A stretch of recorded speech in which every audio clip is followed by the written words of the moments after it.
afternoon, everyone. This is Tony from Her Homestead Skills.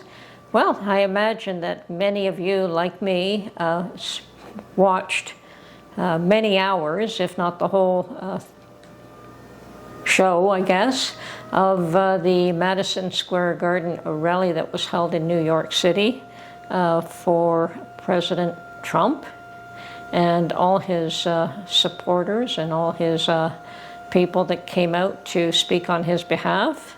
And yes, there was quite a lineup of those people, quite an interesting, it was definitely interesting, but I think that the thing that struck me the most was that New York City was supposed to be the place that was supposed to destroy Trump, was supposed to make him not want to ever go back there again, chase him out, and perhaps they did to some degree. They certainly made his life miserable in that city for quite a while. But it just goes to show you that sometimes if you just stand up to the bully, you can have a very surprising effect, and he certainly seems to have done that. He's just the fact that he was willing to hold a rally in that particular environment has brought out thousands and thousands and thousands of people who just either think he's got a lot of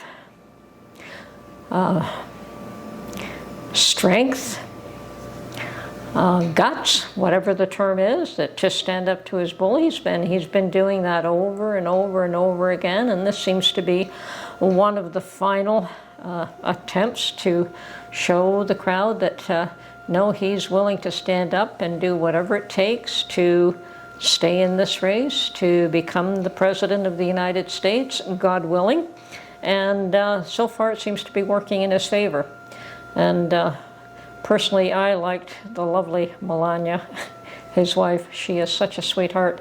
And I think even that poor woman has been treated pretty badly for no reason whatsoever, except the fact that she is married to that individual.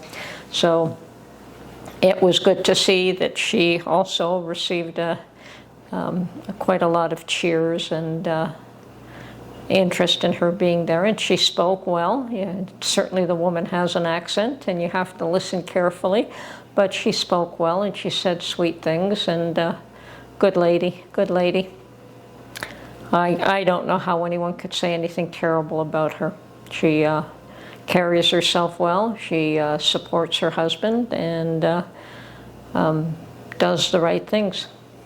And of course, the other thing that struck me this morning, well, I did hear that last night, that there were thousands of people outside who couldn't get in, that the gardens held 20,000 participants or seats, allowed 20,000 people indoors. And outside, the first I heard was that there were thousands who could not get in, that were still outside, that had been lined up quite a ways to try to get in. But what was really interesting was that there were 75,000 outside that were not able to get in. So 20,000 inside and 75,000 outside. That's quite the support from a state that's supposed to hate him, from a city that's supposed to hate him, from a city that was supposed to have driven him out, never to show his face again unless under court subpoenas. So yes, quite an interesting, in my mind, that is probably one of the most interesting aspects of the whole scenario. Now, yes, there are people who are up in arms about him going to that city and putting on that rally, but hey, all's fair in politics, apparently. All's fair in love and war, and this seems to be quite the war. But anyway, it'll all turn out according to the will of God. Whoever will win, because the good Lord has decided that he has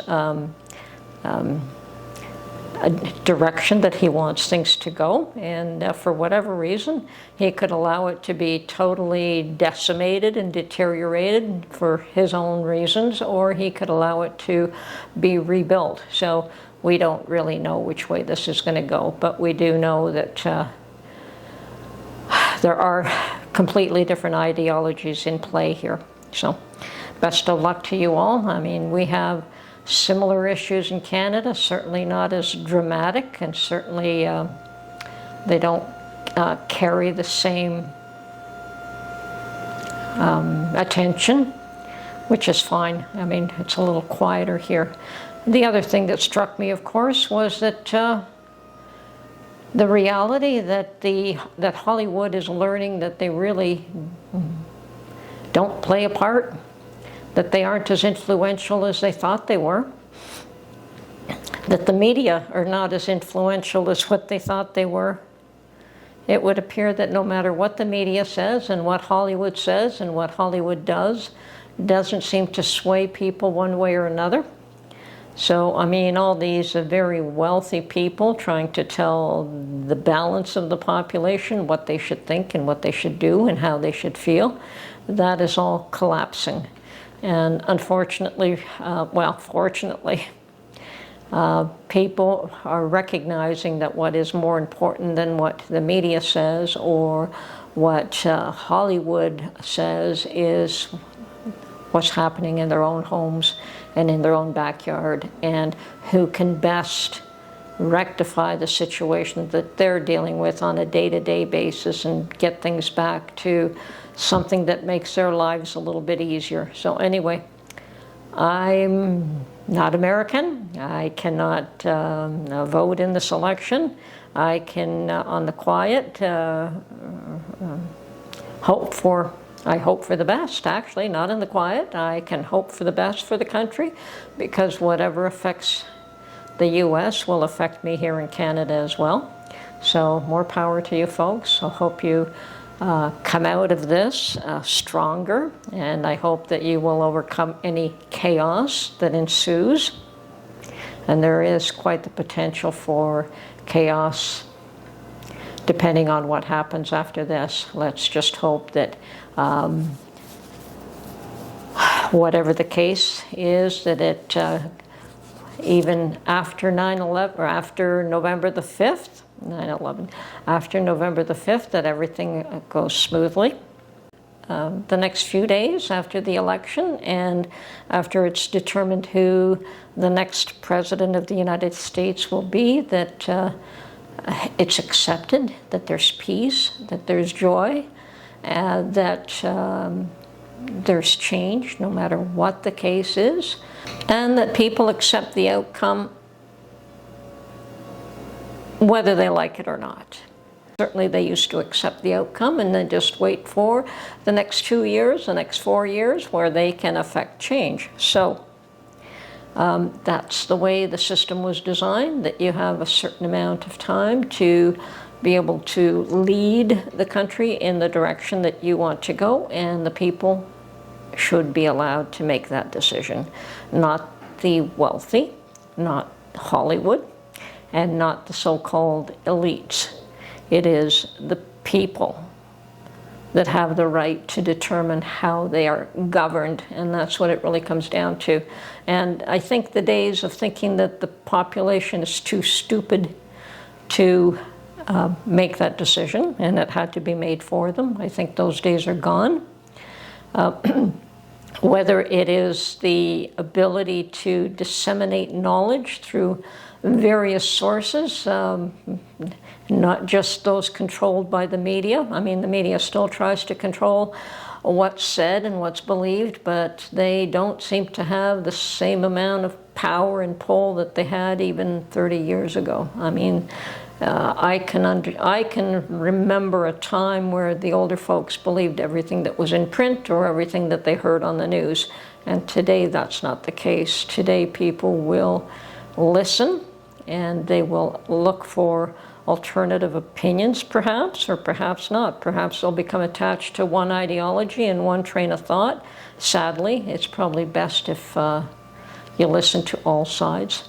Personally, I find sometimes that one side irritates me, the way they speak and the way they assume things, and that can happen on both sides. And yes, it should be more of an open dialogue between opposing thoughts.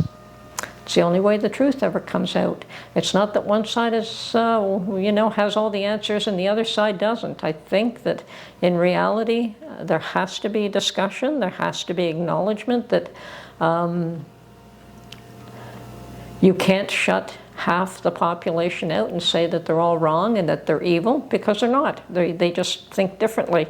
Whether that's in Canada or the US, it's the same thing. We have the same divide, the same opposing ideologies, that one side thinks one way and another side thinks another.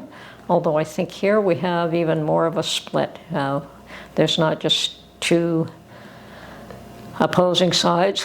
So of course that is the big news of the day, and the Lord knows where it's going to end up. Hopefully everyone keeps their cool and the big cities don't explode with violence and chaos. I mean, yeah, perhaps in smaller communities you can control things a little bit more.